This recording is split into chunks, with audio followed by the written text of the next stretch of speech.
নৌকা পার হইলে মাঝিগুন শালা। দুইটা শপথ তাদের একসাথে নেওয়ার কথা ছিল, সংসদ সদস্যের শপথ পাশাপাশি এই সংবিধান সংস্কার পরিষদের শপথ।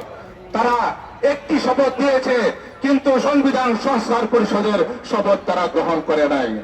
আজকে তারা আমাদেরকে বলছে, জনগণকে ধোঁকা দেওয়ার চেষ্টা করছে যে জুলাই সনদ অক্ষরে অক্ষরে বাস্তবায়ন করবে।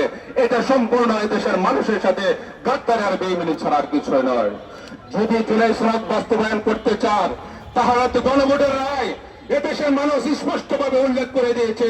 এই সমস্ত বিষয় আপনাদেরকে কোনো কথা ছাড়াই মেনে নিতে হবে। তাহলে আপনারা কেন টালবাহানা করছেন? কেন আপনারা মানছেন না? মানে মানুষকে ধোঁকা দিতে চান, আপনারা আবার পেশিবাদী আচরণ করছেন।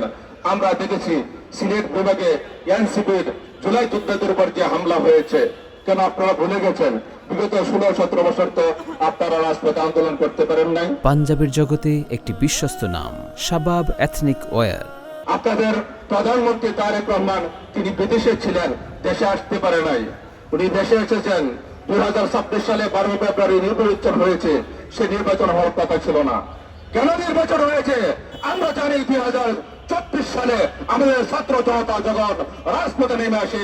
এদেশের নিপীড়িত মানুষ তাদের সঙ্গে হয়ে এই স্বৈরাচারী হাসিনাকে এদেশ থেকে বিদায় করতে বাধ্য হয়। যখন এই আমাদের ছাত্র ভাইদের রক্তের বিনিময়ে স্বৈরাচারী হাসিনা এই দেশ থেকে বিতাড়িত হয়, এই রক্তের বিনিময়ে 2026 সালে 12 ফেব্রুয়ারি নির্বাচন হয়েছে।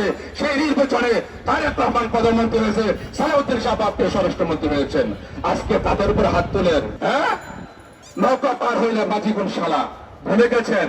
ভুলে যাবেন না। হাসিনাকে কিন্তু রক্ষা করতে পারে নাই। তার সাথে পুলিশ ছিল, আর্মি ছিল, বিডিআর ছিল, পার্শ্ববর্তী রাষ্ট্র ভারতও ছিল। কেউ তাদেরকে রক্ষা করতে পারে নাই।